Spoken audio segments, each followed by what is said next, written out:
Welcome back my YouTube families. Today I'm going to cook lamb shank. Shanks. I've got 6 large lamb shank. Substitute a little bit more for the smaller pieces, and I'm dedicating all my subscribers around. Thank you. Your subscription means a lot because that gives me encouragement. I'm going to show you all the ingredients first. So here I have 6 large shallots diced. If you don't have shallots, you can substitute to 3 medium onion diced. I've got 4 tablespoons of minced garlic. I've got 3 tablespoons of minced ginger. I have 1 teaspoon heap cumin powder, 1 teaspoon heap fennel powder, 1 teaspoon black pepper powder, 1 tablespoon turmeric powder, 1 tablespoon white pepper powder, 6 stalk curry leaves thinly sliced.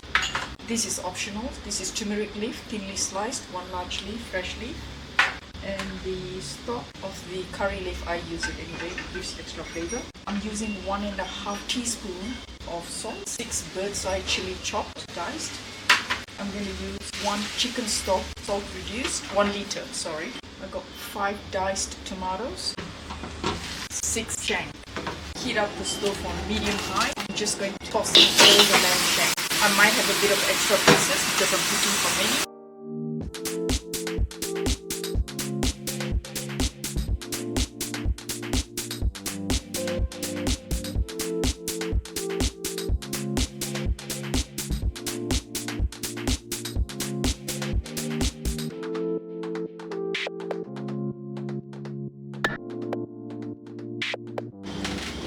Give it a quick mix.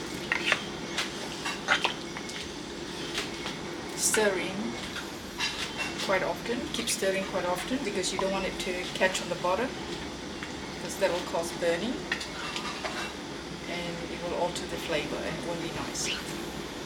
So scrape off whatever eggs that's catching on the bottom. I don't have a lid. If you got a lid, because this is a giant wok, if you have a lid, put a lid on, because that will speed up the process as well. Okay. And give it a quick stir quite often. Keep stirring quite often because you don't want it to catch on the bottom. That will cause burning and it will alter the flavor and it won't be nice.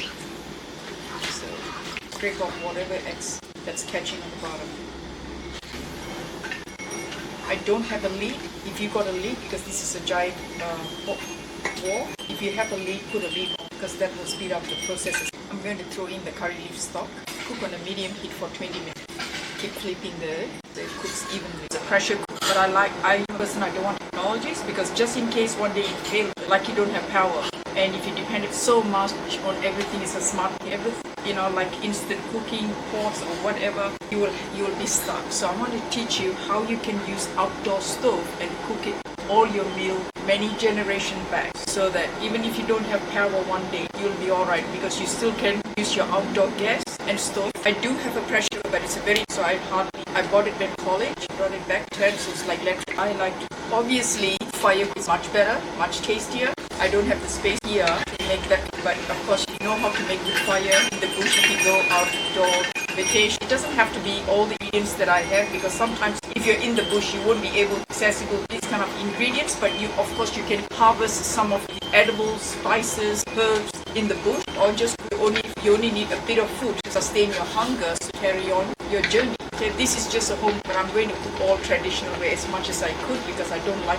modern gadgets. Even though I do have them, I know how to, but I prefer this. What happens if there's a doomsday? Because I know some of the people believe in doomsday. Then what happens if there's no luck? You have to go back to the ancient. I hope you enjoyed this stuff. Leave a comment section. Also another tip, support your country, like support your local vegetable harvest, whatever you can get locally, source that.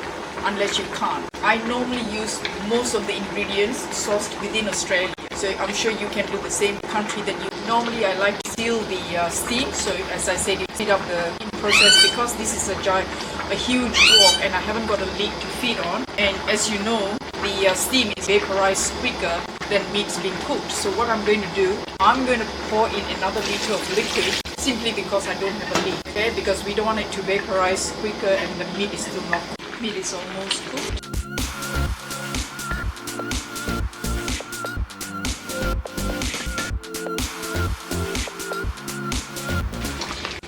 good stir. Make sure nothing catches on the bottom.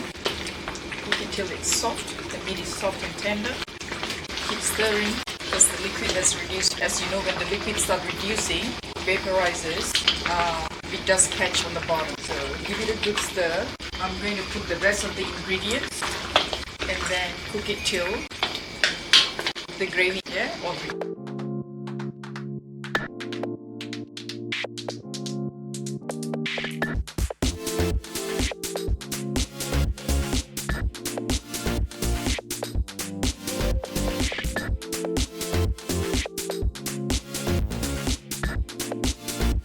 I've added all the ingredients and now we just have to cook it further till the gravy is reduced, as I've said. Okay, and at this stage you have to keep stirring and taste for the salt. If you like more salt, you add more salt. Again, if you like more tomatoes, diced tomatoes, add more tomatoes. If you like a bit more color, you can add 1 tablespoon of sweet paprika or smoked paprika. I'm going to add 1 tablespoon of smoked paprika, that much, just for the color. So it gives a little bit of nice smell. Give it a good stir. Cook till the fat from the lamb is separated from the gravy. So you can see them floating on the top. And when you finish cooking, you want to skim all the excess fat. The gravy is almost thickened. You can serve with rice, steamed rice, or you can serve with pasta. Interesting. Try it. You might like it. You might love it. Because we've done with pasta before. It was cooking is done. I'm going to off the stove. Let's enjoy our lamb shank. And if you like my content, please don't forget to subscribe. Thank you to all my viewers and subscribers for watching.